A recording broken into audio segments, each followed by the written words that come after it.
আল্লাহ পাক রব্বুল আলামিন বললেন ওয়া আমিলুস সালিহাতি ওয়া তাওয়াসাউ বিল হক। দ্বিতীয় নম্বর হলো ওয়া আমিলুস সালিহাত, অর্থাৎ তুমি আমলে সালেহ করবা, নামাজ পড়বা। ঈমান আনার পরে তোমার দায়িত্ব হলো নামাজ পড়া।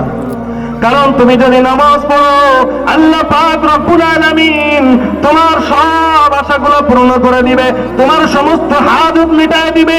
আল্লাহ পাক রব্বুল আলামিন তোমার জিন্দেগীর সব দায়িত্ব যদি তুমি নামাজ পড়ো, আল্লাহ পাক রব্বুল আলামিন জিম্মাদারি নিয়ে। চিল্লায়া বলেন না সুবহানাল্লাহ। তাহলে আমলে সালেহ হলো রাসূলের সুন্নাহ।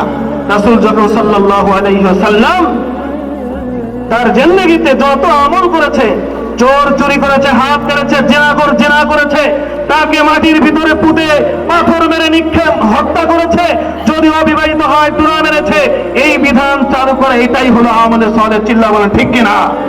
তৃতীয় নম্বর হলো ওয়া আমিলুস সালিহ ওয়া তাওয়াসাউ বিল হক। হকের পথে থাকবা, সত্যের পথে থাকবা, এবং ধৈর্য ধারণ করবা। মুসলমান, তোমার ঈমান আনার কারণে তোমার পরে অত্যাচার আসবে, জুলুম আসবে, তোমাকে মানুষ ভয় দেখাবে, কোনো ভয় নাই, সবর করবা। আমি আল্লাহ পাক রব্বুল আলামিন তোমাকে সত্য পথ দেখিয়ে দেব। আল্লাহ পাক রব্বুল আলামিন যে আলোচনা শুনলাম, আল্লাহ পাক রব্বুল আলামিন আমাদেরকে আমল করার তৌফিক দান করুন। চিল্লা বলেন আমিন।